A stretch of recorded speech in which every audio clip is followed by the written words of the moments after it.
Jose Mourinho signing a striker for Manchester United was the priority this summer. We've also needed a centre-back, but arguably one of the most important positions that we need to strengthen this summer is in central midfield. We do not have much strength in depth there at all. Michael Carrick cannot operate as that defensive midfielder on his own for the whole season. But who will that be?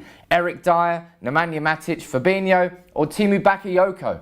Now, it all looked like Bakayoko was set to join Chelsea, and it still pretty much does. But it hasn't stopped the press from linking him with a move to Man United, so much so that the Daily Mail and the Mirror are suggesting that Man United are trying to gazump Chelsea for Bakayoko, just like we did with Romelu Lukaku. Here is the story. Now, the original story on Monday night came from the Daily Mail, came from Matt Barlow, who is a Chelsea-based journalist. He said that Man United were prepared to pay more than 40 million for Bakayoko. Now, obviously, we were linked with Bakayoko earlier in the summer, but the rumours sort of died down a little bit with us being linked more heavily with his Monaco teammate for Fabinho. But with Fabinho sort of going very quiet, this seems like a very appropriately timed article just to come out just as Chelsea are about to secure the signing. And there are suspicions over whether or not this is actually the case, but he is not the only one pushing it. If you look at the Darren Lewis from the Mirror, he is also reporting the exact same story. But now, who are these two journalists? Matt Barlow, as I said, a Chelsea-based journalist. He hasn't got anything to do with Man United, having looked back at his recent articles. And the same goes for Darren Lewis, who is clearly a London-based journalist writing about Arsenal, Leyton Orient, Spurs, Chelsea, etc. Neither of them are Manchester-based journalists. So there's nothing here from Mark Ogden, Samuel Luckhurst, Ian Ladyman, all the established journalists that we know and trust. Well, not 100% trust, but we know have links to Manchester United. Surely a story like this will be coming out in those areas and not just from the Chelsea areas. Now, Sky Sports are saying that Bakayoko is close to a move to Chelsea and that the delays in his move there have come as a consequence of him having knee surgery at the end of last season, giving minor delays towards his medical, which has been supposed to happen in the last 2 weeks, but it still hasn't. That's where the delays came from there. And the Manchester Evening News had a little snippet on it as well. They said that while Matic and Dyer are the two preferred options, the concept of coming over the top again and beating Chelsea to a player means that Bakayoko is now appealing.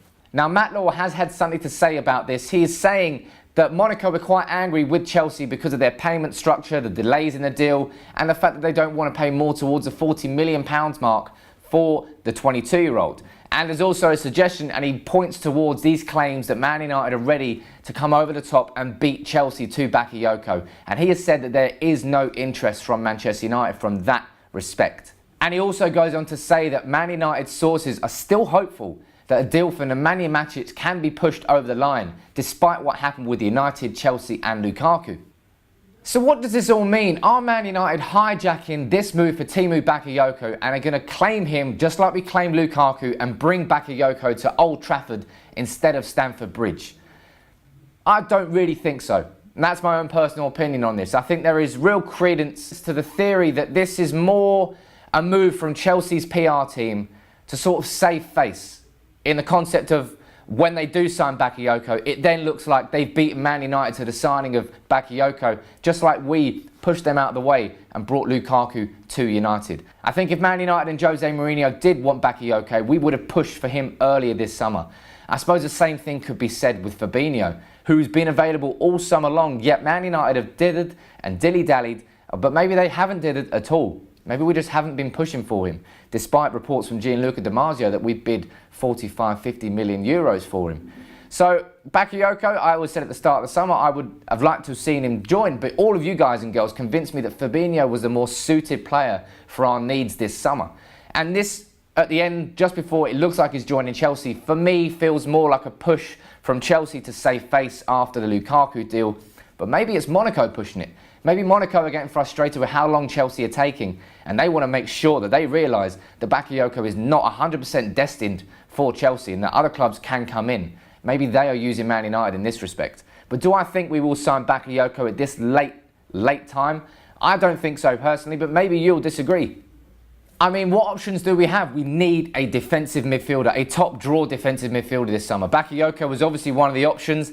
Then you got Fabinho. As I said, it's been dragging out so long with Fabinho. Now there are reports from L'Equipe in France saying that Atletico Madrid are closing in on a £45 million deal for the midfielder, not Man United. Then you look at Eric Dyer. These rumours still aren't going away, although the price tag is getting linked to around £60 million.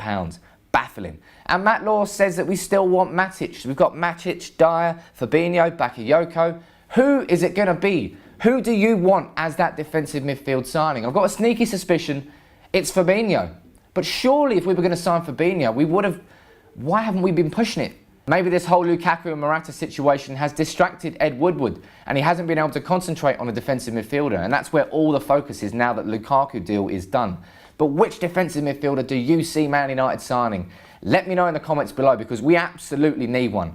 If we don't sign one, I just feel that the signings of Lukaku and Lindelof will be pretty irrelevant because we won't have a midfield. If Pogba or Herrera get injured, we've got no one there, and we don't have a top draw defensive midfielder even when everybody is 100% fit, because I think Herrera is going to be played further up the pitch this year and Carrick cannot play every single game, not with us back in the Champions League. But what do you think about this defensive midfield situation? It's definitely the biggest thing that Mourinho's still got to sort this summer, but how will he sort it and who will he bring in? Let me know what you think in the comments below as always. Drop a like on the video, subscribe to United People's TV down there if you're new. Is it down there? I don't know. And we'll see you soon. Take it easy.